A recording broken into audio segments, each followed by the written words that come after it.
Good evening, ladies and gentlemen. Chef Suzanne and I welcome you to week 2 in CA 121, Culinary Skills and Techniques. Chef Suzanne and I welcome you to another fine live session. And thank you everybody for joining us. Kind of a light crowd tonight, but we'll make the most of it. Crystal and Leslie are going to get some very specialized attention tonight from Chef Suzanne and I. So congratulations on those of you that got week 2 in a timely fashion. That's on it. Week 2, how did everybody like week 2, right? We had our conversions knowledge check. Hopefully everybody was able to refer back to the information that was on the class page. And the sauteed vegetables, we worked with watery vegetables and starchy vegetables as well. And I'm interested to find out how those came out. And we'll ask Chef Suzanne here in just a moment on her comments about that stuff. And then I'm also interested to find out if anybody wants to share how it went flipping in the saute pans, and if anybody ended up with food on the floor for FIFO. Food on the floor for FIFO. Yeah. And let's hear from Chef Suzanne to see what her feedback was on week 2. Well, I think that sauteed vegetables, week 1, sauteed vegetables came out amazing. Had some folks that, utilized what they had instead of, running out and getting zucchini. So I saw some items sauteed other than potatoes and zucchini. I saw green beans and some yellow squash, and I just saw some creativity. Potatoes just looked phenomenal. A lot of folks par cooked their potatoes, which makes it so much easier to brown those potatoes. Saw some beautiful caramelized browned onions this week. So it's not often, it probably happens more than it should, where looking at these makes me hungry and makes me want to run in and cook something because I get to see all this good stuff. But I think the sauteed veggies this week looked amazing. Well done. Oh, awesome. Great job, everybody. Hey, were there any outstanding presentations that you saw? Yes, and normally I don't think that sauteed veggies week is the most exciting in terms of plating, but saw some folks where they were like kind of shingling and fanning their veggies, or doing like spirals, which is, I can honestly say I've not really seen the intense plating that I saw this week. So that was very cool to see so much creativity with plating. So yes, actually I did see that, which is unusual. Just veggies, not super amazing stuff to work with, but they rocked it this week. Well, great job, everybody. I mean, that's fantastic. That's some awesome feedback that we really appreciate. And I think that's really nice to hear. And then I think week 2 overall was good. Chef Suzanne and I are a little bit concerned about our on-time submissions, and that is something that we all need to step it up on, and we need to get to the 100% mark. Everybody needs to make sure that they turn their assignments in a timely fashion. I think a lot of us have a tendency to get swept away with life. There's a lot going on, everything from kids to work to everything else. We need to make school a priority and get our assignments submitted on time, which allows Chef Suzanne enough time to give you ample feedback and gives you time to make the adjustments as needed based on that feedback. So, we're all here to help you succeed. We need your commitment to get the stuff in on time. So I'm sure Crystal and Leslie down there did that, and we thank you very, very much, which is awesome. But for everybody else that'll be tuning in to the live session later, certainly make that a priority to get that done. And also, speaking of commitment, it is a proven fact for those of you that saw the message I saw to send out earlier with the cow with blonde hair blowing in the wind, which I thought was just a lovely shot. Everyone needs to attend the live sessions. Those of you that attend the live sessions and watch the live session archives are the ones that will succeed. Chef Suzanne and I know that, and we want to see that happen. So Everybody has a little extra time during the week at one point in time or another. Make it a priority to be watching these live session archives or the live session itself, even better yet, so you can ask your questions as they surface. So very, very important. And then least but not last, since I am on the soapbox, so to speak, we, all of you out there have made the commitment to become a chef. You've taken the steps to enter school. You've begun practicing. You've begun working. You've made the commitment. Chef Suzanne and I have made the commitment to help you succeed. You need to follow through with your commitment in order to achieve your goals in life. They are not going to come to you on a silver plate. It takes work, discipline, time, commitment, and effort to succeed. And we need all of you to step it up to the plate and make that happen. Chef Suzanne and I are your tools, and we are also your stepping stones to success. Take advantage of us and use it. So reach out, communicate. We enjoy speaking with you. We also enjoy seeing pictures of your food. Isn't that right, Chef Suzanne? You just have no idea. I just love to look at the pictures of food. Sometimes it takes me longer to grade than it should, because I will open and I will just be looking at pictures and zoom in and out, and then I'll go, oh, wait, I'm supposed to grade this. I need to talk while I'm doing this, because I just get really fixated on some of the food, some of the presentations. It's tough, isn't it? Yes, and hungry. Sometimes I get really hungry. I was, when I was evaluator way back when, a couple months ago, I did 101. I remember looking at the hollandaise or the egg assignments and all that. I just wanted to get up and start cooking. So it can be tough. It can be. This week in the other 121 class, we were talking about braised vegetables. So I'm not going to lie.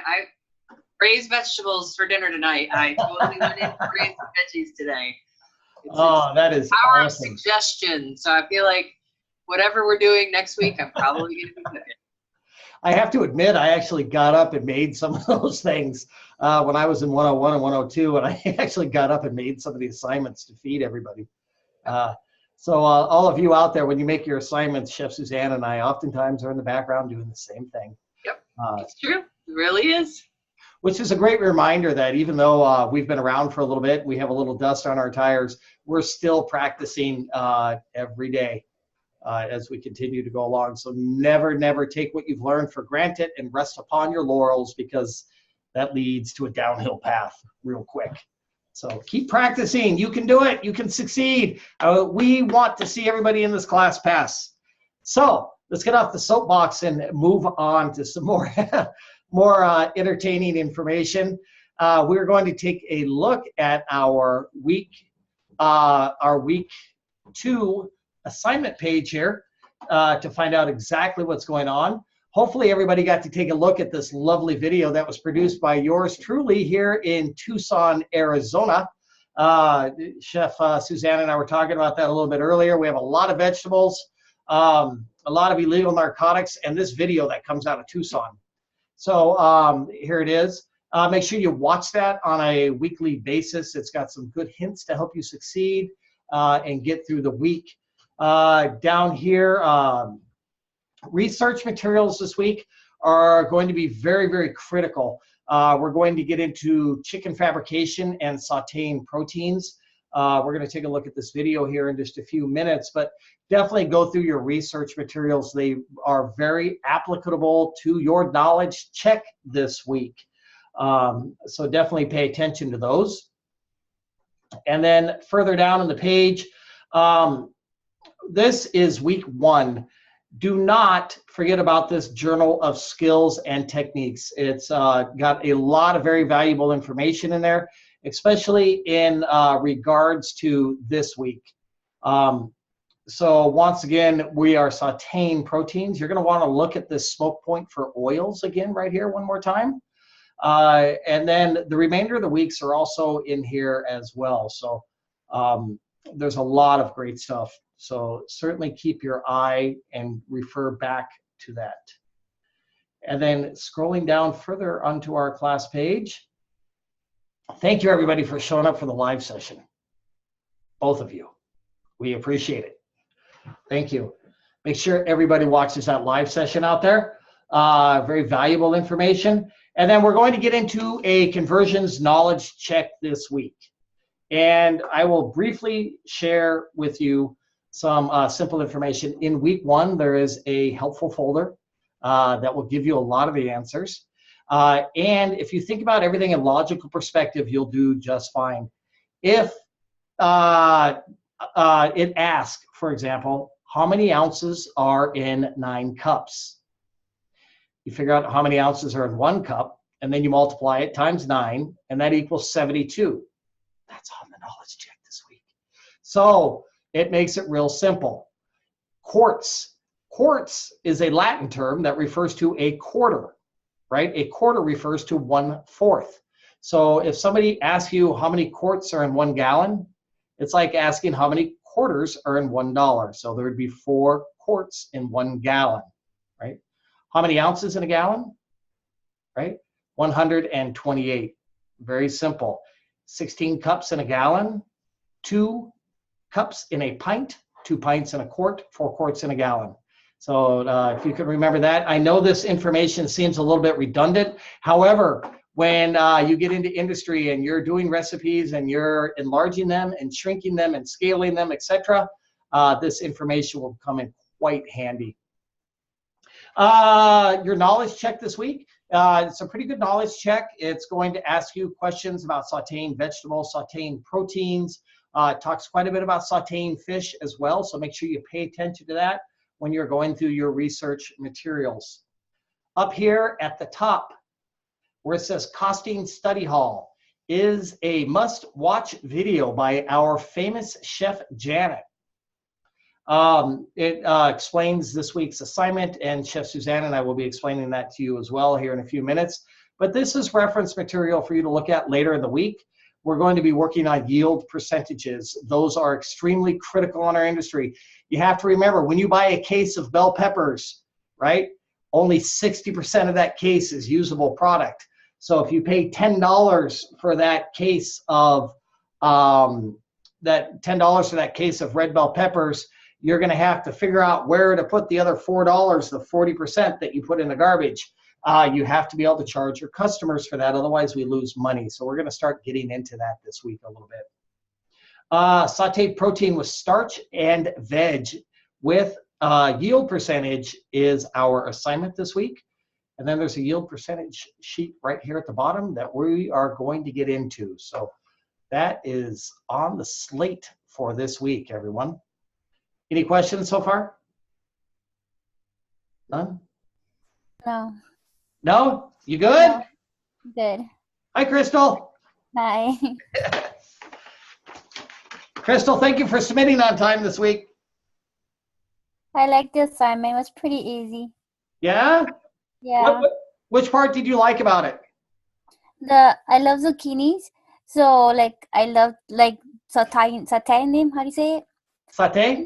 Yeah, there you go. It was a new thing for me, but I liked it. I enjoyed it. Ajá.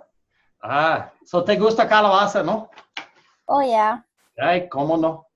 Sí. Yo me gusta calabacitas mucho. Yeah. So that's pretty cool. Zucchinis are awesome. So that's pretty exciting. What'd you do for a starchy veg, Crystal? Potatoes. Potatoes? And Yeah. you just what kind of potatoes did you use? I tried the red potatoes and then the regular brown ones. Oh, okay, cool. So you did Yeah. a waxy and a starchy. Yeah. Yeah. Which one did you like better? The red ones. The red ones? Yeah. Yes. Those work well for sauteing. So back on track with week 2. Thanks for your comments, Crystal. That was awfully nice. Back on track with week 2. We talked a little bit about the conversions. Make sure you refer back to week 1 to get that information. It's very helpful for you.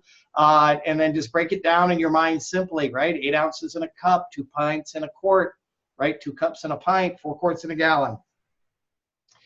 Moving on to the big show. We're going to talk about sauteing proteins for the next few moments. This is something you will end up doing a lot of in industry. And when you're at home, you're probably going to be sauteing one protein and you're going to be micro-focused on it. Once you get into industry, and Chef Suzanne can certainly share this with you as well, you're going to be sauteing 5, 6, 7, 8 proteins at the same time with both hands, right? It doesn't stop. So, you know, Chef Suzanne, you can go at it with both hands, right? Yes. Yeah. It did take a while to get that way and build up the speed, but absolutely. Matter of fact, sometimes when I'm in a kitchen, I get bored. I need more pans. I need more stuff cooking. I gotta cook more stuff. Right. Yeah. So, I mean, we've got stuff coming in and out of the oven and on the stovetop and everything else, and it's one big cycle that you're managing and you're cooking. So this will seem a little bit nerve-wracking initially, but with practice and time, it gets to be a lot easier. So have a lot of patience and tolerance with yourself. It's going to get easier as time progresses. The term saute it literally means to cook something in fat over relatively high heat and a minimal amount of fat. And the term translated into English literally means to jump. So if you take a hot saute pan and you put a little bit of water in there, that bead of water is going to start jumping all over the pan, so to speak. And that literally is the term saute. And when we go to saute, especially in industry, we use a very heavy bottom saute pan that will be aluminum or stainless steel. I prefer the stainless steel, especially when it comes to working with cream sauces, because it doesn't taint the color versus aluminum that sometimes will give your cream sauce an off color. But the reason we have rounded sides on the saute pan is that way we can flip our foods. So number one, it's very, very important that you get the proper saute pan. You want to have a very heavy bottom saute pan. What that does is it absorbs and maintains the heat. So when you put product in there, you don't want the heat in the saute pan to go down too low. Otherwise, it does what we call sweat. We don't like sweat, right? I don't know if anybody's ever tried to cook a piece of meat before and they put it in the pan and all of a sudden all those juices come out and it starts getting all bubbly and all that kind of stuff in there. We don't want that. When you put your food into the saute pan, you want to hear an aggressive sizzle, like a shh, right? That tells you that your saute pan is hot enough. So now that you've chosen the right pan, make sure that you choose the right oil. Sometimes people do like to saute in butter. We kind of avoid doing that too much because the butter has a very low smoke point or a very low point at which it burns. However, if you are in a place that likes to use butter when they saute, which some places do, it's okay to cut that butter with a little bit of canola oil or vegetable oil, which will increase the smoke point and give you a little bit more versatility to work with when it comes to sauteing. You want to avoid oils for sauteing. Some of these oils like extra virgin olive oil, some of these other oils that are out there, the coconut oil is not a good one to saute on. Not only do they have low smoke points, but they also become very, very bitter when they do get to that smoke point stage, and that'll affect the flavor of your food. So, when do we season food? Chef Suzanne, when do we season food? All the time. All the time, left and right. There's nothing worse than sad, unseasoned food. Yes. Isn't that crazy? When was the last time you sent back a hamburger or a steak or a chicken breast because it had too much seasoning on it? I don't think I've ever sent anything back for having too much seasoning on it, ever. No. And that's a big thing that distinguishes chefs from the home cooks. So one of the things when we go to saute our proteins this week, we want to make sure that we do not season prematurely. And the reason for that is the sodium will bring the moisture up to the surface of the meat. We want to keep that moisture in the meat. So that's a really important trick to remember. So we're going to season right before it goes into the saute pan. So step one is you're going to take your saute pan with a heavy bottom. You're going to get that pan on high heat, hot, right? You've chosen the right oil. You have a canola, you have a vegetable oil, you have a peanut oil. You're going to add enough oil to thoroughly coat the interior of the pan, plus about a teaspoon. Okay? So hot pan, cold oil equals no stick. So you're going to take your protein and you're going to put it into the saute pan service side down. Now, what is service side? Service side, for example, if you were pan searing a skin-on chicken breast, you're going to want to serve that nice GBD. Did I say it right? GBD? You did. GBD, golden brown and delicious. And also it's sometimes called presentation side. Correct. Even better. So your presentation side will go down into the saute pan first. And when that gets to that nice golden brown and delicious appearance, you will then turn it. So we start with our saute side down. Now, our service side or presentation side down. Something really important to remember, in industry, you're generally not going to cook your food all the way through on your stovetop. We're going to sear, and then we're going to sear the other side, and then we're going to finish it in the oven, which opens up surface space for us to continue to work with other orders. Also provides a more balanced source of heat to cook the chicken evenly, or whatever, fish from all sides. So you need to remember that, and I would recommend starting to get in that habit now versus later. It's very, very important. Searing. Ooh. Searing is a really, really important thing to learn how to do properly. Step one, your pan must be very hot. Step two, when you put your product in there, presentation side down, you're going to want to get that nice sizzle, right? You want to hear that aggressive sizzle.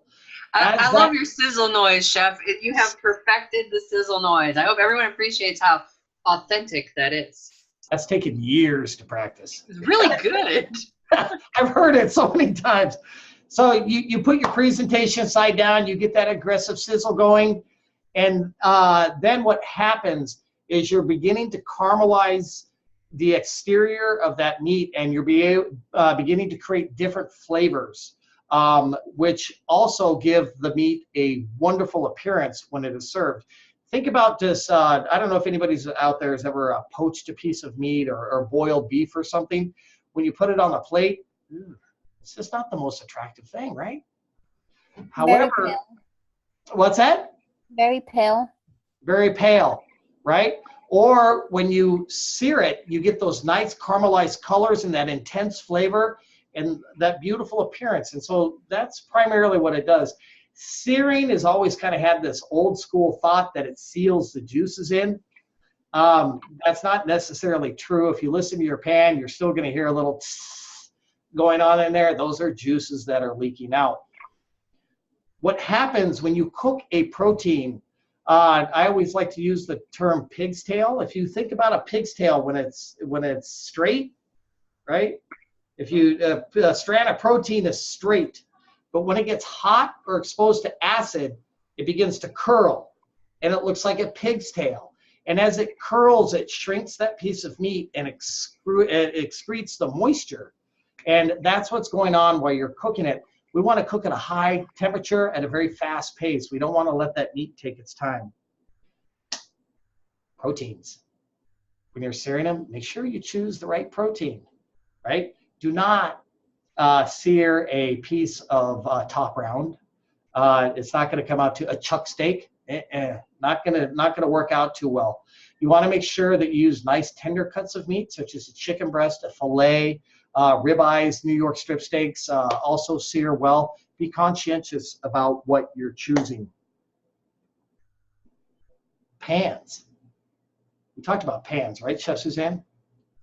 We have talked about pans. I'm not gonna lie. I actually thought for a half a second you said pants. So pants. I was like, let's talk about pants. I like Jordache. So yes, we have talked a little bit about pans.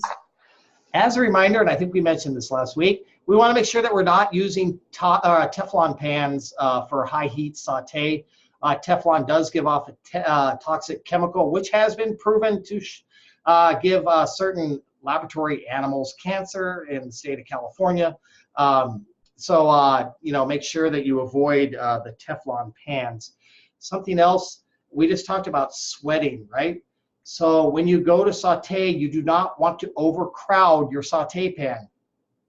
It's bad, man. It's bad. It's like a busy bus with too many people on it. It doesn't work.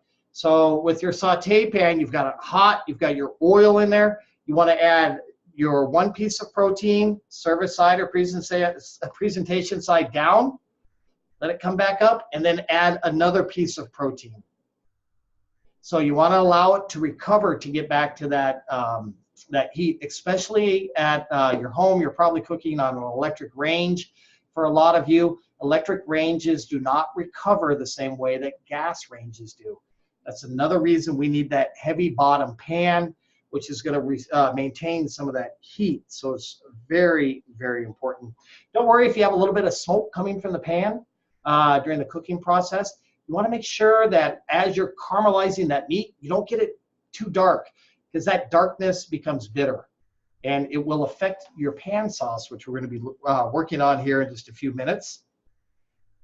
And then, well, what else am I forgetting, Chef Suzanne? Well, I just thought about it while you were talking about it, and I kind of wish I had mentioned it earlier, but it reminded me, not overcrowding the pan. So I don't know if you're going to get to that, but I did see that a couple times this week, where there was just a lot going on, and so only a few vegetables were actually getting color to them because the pans were overloaded. And so when you're sauteing, it's, you know, if you've got too much to fit in the pan, get another pan or do a second batch. And that'll come into play even more so with proteins. But it's a lot of us, you know, I know I was, when I was a kid, my mom dumped all the potatoes in the pan. And you just hoped that you got some that actually had browned, because, you know, there was just a lot. And so I think the mindset of a lot of folks, because that's, you know, the way that we were raised, is to dump it all in. But you want the product to touch the pan, to start to caramelize, whether it's a potato or whether it's a chicken breast. Mm-hmm. So, just overcrowding. Don't overcrowd your pans.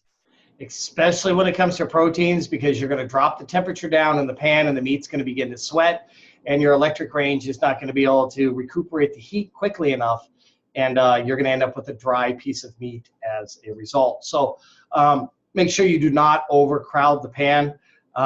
So we gotta make sure that we're very, very conscientious about that. A couple of things.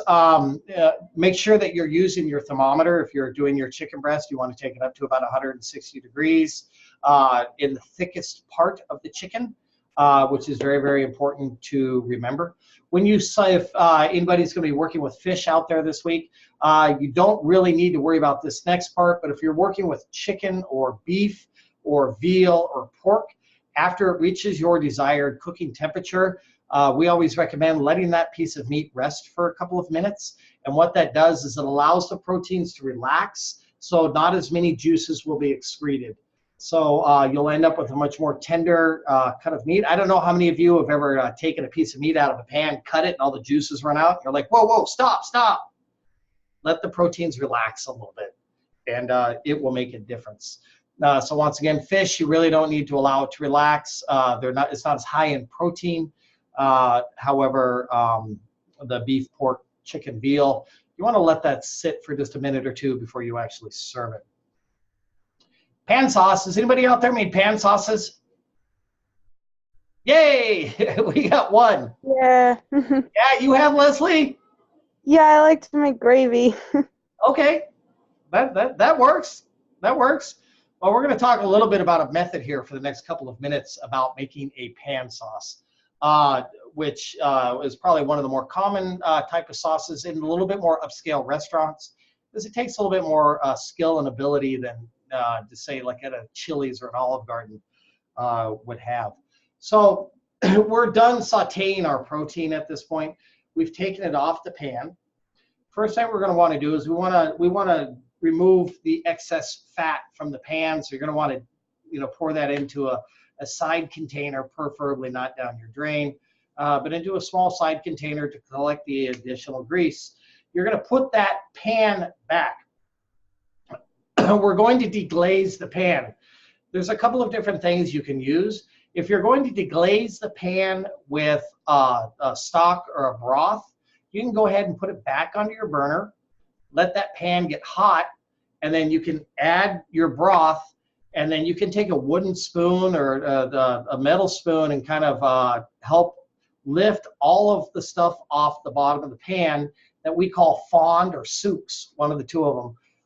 Fond, F-O-N-D. And that is wonderful flavor that is falling off your protein and just adds a wonderful savory umami type depth to your sauce. So you want to preserve that. If you're going to do alcohol, traditionally we do it with a white wine. A drier white wine like a Chardonnay works really well. You're going to put that pan, you're going to pull it to the side of the heat. You'll deglaze, then put the pan back on the burner. If you're using alcohol such as a brandy or a Calvados, you can go ahead and ignite it at that point. Be careful about what's up above your stove. We do not want you to burn your house down. If it does go up in flames, just relax, chill, don't run, don't call 911. It's going to burn out very, very quickly. It won't last too long. But that alcohol, or especially the acidity in the wine, cuts so well with the fat. And you're going to want to let that reduce down by about half or to almost dry, and we call that au sec, A-U-S-E-C. That's a French term for almost dry. So now you have this wonderful liquid on the bottom of your pan that's just delicious. It's making me hungry just thinking about it. And at that point, you can go ahead and finish off, do what we call a beurre blanc, which is a white wine butter sauce, or a beurre rouge, which is a red wine butter sauce. If you take cubes of room temperature butter, you can stir them into your reduction. They will emulsify. Do not do it over the heat, otherwise it will break. And then you're going to add a couple cubes of butter to that, a little bit of salt, pepper, and lemon. Lemon does not have that much flavor. It's got a lot of acidity, and that acidity cuts the fat in the dish and just pops everything. Lemon is also very high in monosodium glutamate, so whatever you're serving it over will pop the flavor and really enhance. Leslie down there just mentioned gravy. Gravy train, right? So you can add your stock, get the fond off the bottom, and then add your broth, and then you could thicken it with roux, or you can do it in reverse, right? Yeah, I do it reversed. So you have all your oil that's in the pan. You don't degrease it. You add some flour to it. You make your roux, and you add your broth. Is that right, Leslie? Yeah, that's exactly right. Yeah. So that is a reverse method. So there's a couple of different ways to skin a cat, and that would be one of them. Let's not eat the cat. Oh, no. I don't want PETA getting on me. I'm not saying anything about cats. No cats. Yeah. No, cats are good. Yeah, I think. Hey, but going back to what we were talking about, season your sauce at the very end. There's a big mistake that a lot of culinarians make out there, is they don't taste what they make, right?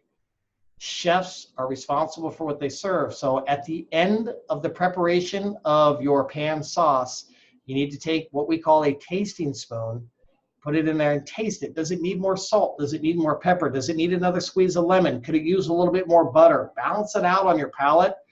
Understand what you've just prepared. If you're going to garnish the sauce with fresh herbs, always do that at the end as well, because you want to preserve the integrity of those herbs. And if you put them in at the very beginning, they're going to become discolored, and the flavor is going to get lost in there, especially if you're working with tarragon and sage and all that. You want to keep those flavors kind of separate so they're popping on your palate, and they taste very, very good. Did I miss anything about pan sauces, Chef Suzanne? I don't think so. I know that sometimes it's worth noting that if for some reason that when you were cooking your protein, your fat got a little dark or it started to even burn a little bit, not going to be a good pan sauce. So unfortunately, you won't be able to make pan sauce that way. Some folks think that, well, if I add my stock and my wine and my roux and thicken it up, that it'll be okay. No, it still tastes like hard stuff. So sometimes there's some things you can't fix. So be very careful not to overcook your fond and then end up with having that burnt scorched flavor in your sauce. So be really careful. That's great. That's great advice, which reminds me, after you've got that nice sear on your food, you're going to want to turn your heat down a little bit. Once you've maintained that level of heat with that nice aggressive sear going on in the pan, you can turn your heat down a little bit after you've created that nice caramelized color on your protein. You don't need to leave it at blowtorch strength for the entire time. Let's switch gears here a little bit. How many of you have fabricated chickens? Everybody should have, I think. Yes. Yes. Yeah. Crystal, you have? Yes. Yeah. How'd it go for you? Messy. Messy. All right. Yeah. We're gonna try to work with you down here a little bit. Down in Mexico when we needed chickens. It was the coolest experience because here in the United States, when you order chickens, they send you a case of chickens. And down in Mexico, when we needed chickens, they would say, well, how many do you need? And I'd say a dozen, and he'd have to go out in his yard and see if he had a dozen out there. And then they would actually butcher the chicken to order, which made this a much higher quality product because of the freshness. So that's something I will always remember about that. We're going to take a look as a group at this video here real quick. I want to point out a couple of things that happen in this video that will help you with your chicken fabrication. Here, this video I believe was done by Chef Caesar, who is very talented.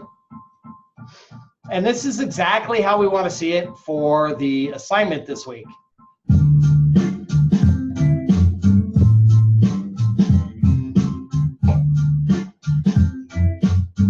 Make sure that when you start your chicken, as it is here on the cutting board, a couple of things you need to be conscientious of.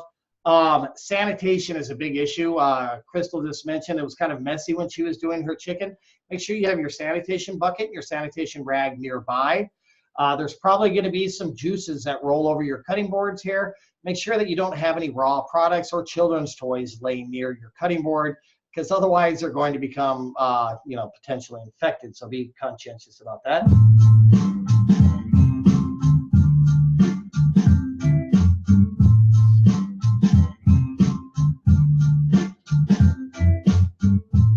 So this next part, he's going to pop the thigh bone from the actual body of the chicken. As you do this, you're going to place your fingertips down at the joint of the thigh and the body, and you're going to push and feel a pop. And when you feel that pop, then you've done it successfully. You'll notice right here that the thigh bone is going to pop out, and that's what you want to see. Right there, right there.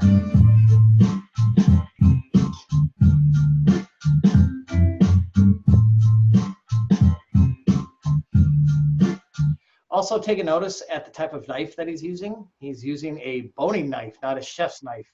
The reason we use a boning knife is because it's much thinner and we're able to feel and get a sense of where the tip of the knife is versus a chef's knife, which can be quite cumbersome.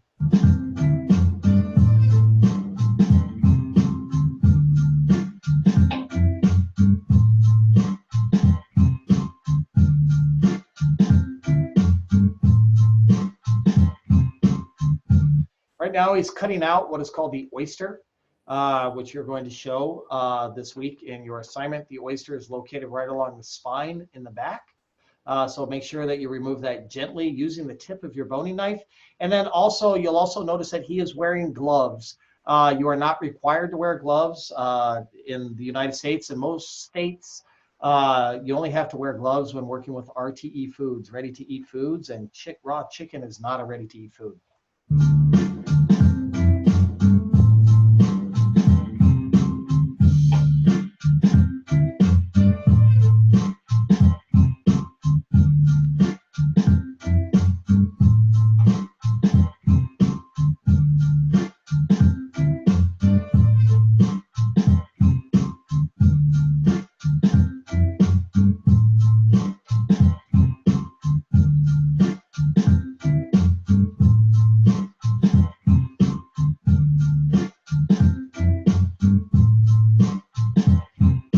So when you're removing that leg after you've popped the joint, after you've popped the the thigh bone out of the joint, it should come out very, very easily.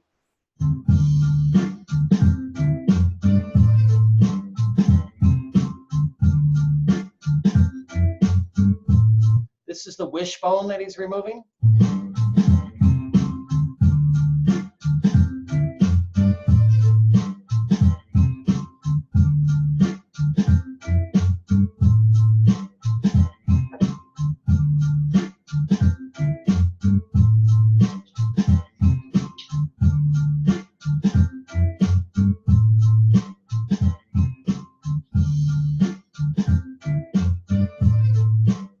This is the part of the exercise where you want to let your knife do the work. Your knife is going to tell you exactly where it's at and what it's feeling. There's a sternum that runs right down the center of the breast, which is right in here. You're going to cut on either side of the sternum and make sure you're feeling the very tip of your chef knife rubbing up against the bone to ensure that you're removing as much flesh. As he removes the breast, he's going to remove the breast and the tenderloin simultaneously.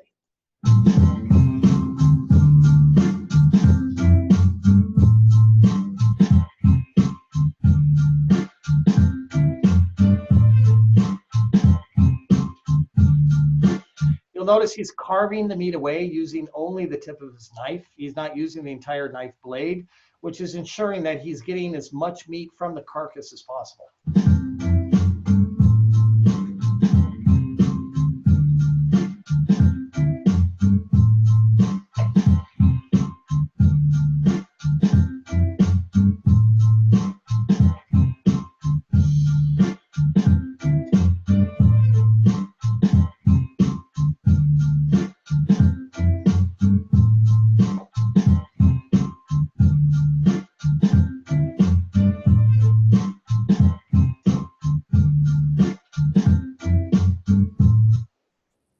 Oops.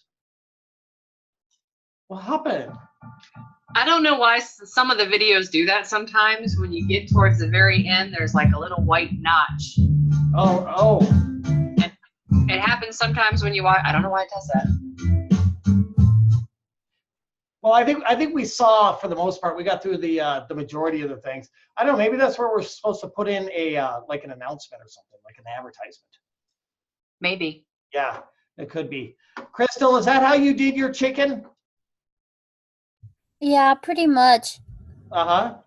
Don't be discouraged. Even if your first time was a little bit messy, as you progress, it's like everything else in culinary arts, you're going to get very good at it with a lot of practice. When I graduated from culinary school, I went and I told the chef, I've got my degree now, like I was a bigwig. And he said, that's fantastic. You can start butchering chickens now. And so I sat there for months just cutting chickens. And I don't even like talking about it anymore. I think I have PTSD from chickens. But it's something that you'll get much better at. So I like butchering chickens. I prefer to do it because it's a higher quality. It's a better yield. And plus you have the carcass that you can work with and make stock and other things as well. So I like it. When I make fried chicken, I buy the whole chicken. You really? Oh, cool. Yeah. Smart.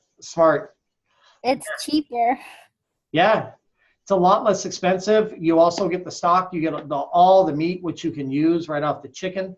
My wife, who's a fantastic chef, is always making fideo soup for the kids and all that kind of stuff. Fideo soup, yeah. She's from Mexico, so she worries about that stuff. But I mean, every part of the chicken gets used. So.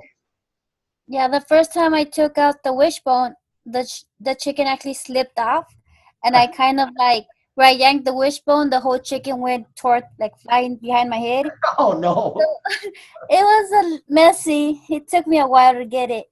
Oh, just practice. You'll get it, Crystal. Yeah, just give yourself some time. Yeah. And then make sure that you do save all your scraps, all your usable product. Make stock, freeze the stock, freeze it into ice cubes. It's great for a pan sauce, I'm telling you. It's nice and handy to have. And then whatever you don't use this week, make sure you wrap it in plastic wrap tightly, label the product, and then put it into your freezer for another exercise down the road. It'll save you some time. Any questions about chicken fabrication? No. Nope. Good, good. Did I forget anything, Chef Suzanne? I don't necessarily think that you forgot anything. I just think that for anyone that's maybe watching this in archive land, one thing that you really can't see from the video is that you're not really cutting into anything hard. So if while you're cutting, you're struggling and you feel like, wow, he made it look so much easier in the video, it's probably because you're hitting bone. And so your knife is probably not in exactly the right place. And so if you kind of just move your knife a little bit, you may feel maybe a little closer to where you should be cutting. Does that make sense? I hope that made sense. Yes. So I always feel like it always looks so much easier on video, which it is, you know, especially when you're first starting. But when I remember first starting and going, what is happening? Because I'd hit a bone somewhere. And if I had just moved my knife, you know, a half an inch, oh, that's what he did. Always feel for your joint, right? You're always cutting in between bones when it comes to chickens. You're not cutting through bones. So pop your joint like you did with the thigh and the carcass, or the wing joint, pop that. And then once the joint is popped, you'll easily be able to, it'll cut just like butter. But, no. So we have 2 subjects left. And one of them is one of my most favorite in the world, and that's time management. As a chef, time management is a critical and essential tool that you must master. It's not optional, otherwise your restaurant will be a disaster. This week's exercise is a great time to get a grip on that. Sit down, list out all your activities at the beginning of the week. I have to fabricate a chicken. I have to store the chicken. Write down the steps. These are what these narratives are teaching you. This way you can sit there and take a look at all the things you have to do. You can determine what you can do simultaneously. Chefs like to multitask, right? So for example, this week we have a starch and a veg and a protein that is going to be on the weekly assignment, right? So you know, we just talked about the fact that we saute the chicken and then we put it into the oven to finish. We're not going to stand there and watch it. So you could get another pan and you could start your vegetable. So this way, when the chicken comes out of the oven, your vegetables are coming out of the saute pan and everything meets to make one big happy family on the plate. So work on your time management this week. Also, like I mentioned at the beginning of the class, make sure that you submit early. Absolutely, very, very important. Our last subject tonight. We're here. The boat has arrived. The #1 responsibility of any chef out there, regardless of where you go, what you do, your #1 responsibility will be to generate profit, make money, is what it all comes down to. There's a lot of talented chefs out there in this world, but there's not a lot of talented chefs that can make money. And your bank, your proprietors, your management, they are there, they are profit driven. So you have to learn how to take all of the techniques that we've learned here at Escoffier and do it profitably. That's the big key to success. We're going to start on that by working with a yield analysis. A yield analysis is simply understanding, when I buy a product, how much usable product do I get? And you will learn that when you work with the chicken for sauteed protein, and you buy a whole chicken, you don't use the whole chicken for sauteed protein, right? So let's take a look at our yield assignment sheet this week. At the beginning of the class, we pointed out the video by Chef Janet that is up underneath the research materials, and that will explain how to do this in detail. But because you're here in this live session, we're going to give you a little bonus session. Chef Suzanne and I are going to walk you through this. All you have to do is simply read what it is asking you here. And it's asking you weight in ounces, right? So your whole chicken, if your whole chicken was 5 pounds, right? And we know that there are 16 ounces in a pound, right? We will multiply 5 times 16, and that will give us 80, right? 80 ounces was in that chicken, right? So we're just going to put 80 in there. And then the usable chicken, let's just say that we got, I don't know, 30 we ended up with 60 ounces or 50 ounces of usable chicken. And then carcass for stock would be estimating 20%. And then waste we'll put at 10%. And then that will give you Ounces, chef. Oh, I did ounces, didn't I? Yes, well, you did it, but you said percent. You did ounces, but you said percent. I just didn't want anybody to be confused. It's late in the class. I'm fading. I know it is. You were doing really well. Hold me, Chef Susan. Hold me. Get me through. Get me through. But so we do want to make sure that we are working with proper units here, and the unit for this exercise is ounces, and your yield percentage is going to be 62%. So you're going to determine that your portion size is 8 ounces, which is a pretty normal size. And let's just say your whole chicken cost you $10. That means each portion of your chicken is going to cost you $1.60 when it hits the plate. That makes sense to everybody? So just answer the questions that are right here. Down below here, you're also going to have to answer 2 questions, which we're going to give you here in just a moment. And you can just answer those questions right here, and Chef Suzanne will take a look at them. But it's something critical in the restaurant industry. We rarely use 100% of something that comes in. For example, when you buy a whole salmon, you're going to lose some of that salmon to skin, to bones, to everything else. You have to be able to compensate for the price on your menu. You can't just put things in the garbage because you paid for them. So you have to be able to charge appropriately. Are there any questions about that? No. No? Chef Suzanne, did I forget anything there? No, I think you did good, Chef. I hope I did. You did. I feel like I'm getting my second win now. I'm coming back. Yeah, I don't know for how long though. Ladies and gents, let's take a look at our assignment page this week. If I can get there. Fading again. Okay, here we go. Our assignment page this week, straightforward. Once again, let's make sure we get these assignments in early. If you have any questions, you can always certainly call Chef Suzanne or myself. If you have questions on how to do the assignment, pick up the phone and call me. My number's on the right-hand side of the class page. And here, this is the assignment page. Before you submit your assignment this week, make sure that you go through and you check off each one of these things. So for example, you're going to fabricate the chicken.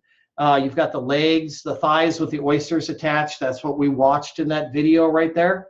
The 2 breasts, and then the wings removed, and then the carcass, wishbone removed, extra skin and fat for rendering. Rendering skin is when you cook it down to remove all the moisture and you're left with just fat. They make something called schmaltz, which is part of the Jewish cuisine, which is very popular. They'll use it when they make matzo ball soup and that kind of stuff. It's very delicious. And then your other pictures are going to be protein prepped for saute, browned protein, vegetables, starch, sauce, dish. And then right here are some additional instructions on calculating your yield percentage. I mentioned to you 2 questions that you are going to have to put on that sheet. Explain how you decided on your desired portion size. Hey, I'm feeding mostly, my target market is mostly younger people. I know that they consume large portions of food, so I think a 10-ounce portion size would be appropriate. Hey, I cater to mostly seniors, and they have smaller diets, so justify it. And then explain why you think this exercise is important. We talked about a number of reasons why this exercise is important. One is to compensate the money that goes into the garbage. Number 2, our number 1 responsibility as a chef is to generate profit. Narrative production sheet, yield percentage sheet right here at the bottom. So if I can get back to this screen over here. Okay, I'm back. Whew. That was a long way. So I think that's it. Did we get everything? I believe so. The only thing is occasionally the question will come up, what type of veggie, what type of starch, and that is up to you as you're cooking. What do you have in the house? What is your family like? What'll go with your dish? So you've got some freedom with this recipe. You got lots of freedom with this recipe. I mean, this assignment, the only thing you really don't have freedom in is you have to fabricate a chicken.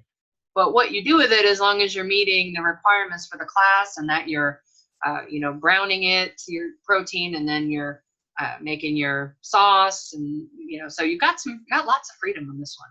So that's what I think is super exciting about this. Last week was zucchini and potatoes. This is way cooler. Yeah, absolutely. I agree. Thank you so much for bringing that up. This class is a lot about really focusing on your techniques and learning to use those skills that you picked up in 102 or 101. Make sure that you also reflect back to last week where we talked about platings. We want to see height, color, texture, not a lot of garnishes. Make sure your garnishes complement the food, not dominate the food, which is very, very important. And then to get additional information on that, you're going to want to refer back to that Journal of Skills and Techniques located at the top the class page in week 1. Lots of information to help you out, and they'll take you through the whole thing. So this week, something Chef Suzanne's going to be looking for is make sure that there is everything on your plate complements everything on your plate. So for example, a vegetable would not be considered spaghetti with tomato sauce, and then a starch would not be macaroni and cheese, and then the protein be hot dogs. Right? So we want to make sure that everything kind of gels and works together from a logical standpoint. So you have a pan-seared chicken breast with a light pan sauce. Your starch could be risotto that you learned in 102. Your starch could be rice. Your starch could be mashed potatoes. Your starch could be latkes. It could be many different things. And then you also, with your veg, you want to make sure that it complements those other 2 dishes as well. Whether it be pan-seared baby carrots, whether it be, Crystal mentioned she liked the zucchini. Certainly you can matinee it and saute it and do a nice presentation with it. So that's up to you guys. Any questions, anybody? That would just pretty much be the 3 of us. What's that? No questions. No questions? Leslie, do you have any questions? Yeah, I was gonna ask, because when I was working in the kitchen, we used to have the little ovular plates. They were like ovals that you threw them in the oven, and so they'd be hot. So we'd be transferring the meat from that to one of the hot plates and put it in the oven, but we're just putting the pan directly into the oven. That's a great point that you bring up. We use those little trays quite a bit in the restaurant industry, finishing trays. So we'll sear it, put it on the tray, throw it in the oven, and then do the pan sauce while the protein is finishing. Exactly. However, I think for flavor, if I have the time, I like to do it all the way in the pan. Finish it in the oven, pull it out, take the protein out, and then do the pan sauce, because I think you pick up more fond and more flavor in that pan, because that protein will continue to excrete some level of moisture onto the tray. If that's what you're using, some places use pie tins. We have seen 100 different things used, but you don't want to lose any of that flavor. So that's what you're really trying to capture. Does that answer cool. Kind of. Yeah. Any other questions, anyone? Thoughts, concerns, comments about the weather? No? All right, everybody. Thank you for a great week 2 live session. Once again, if you have any questions, make sure you reach out, you get a hold of us. Make sure you get those assignments in on time, please. We want to make sure that we stay ahead of the curve, focus on time management this week. That's really going to help you out. And once again, if you have any questions, please reach out. Let us know. Numbers are on the right-hand side of the class page. We are here to help you succeed. Have a great night, everybody. Take care.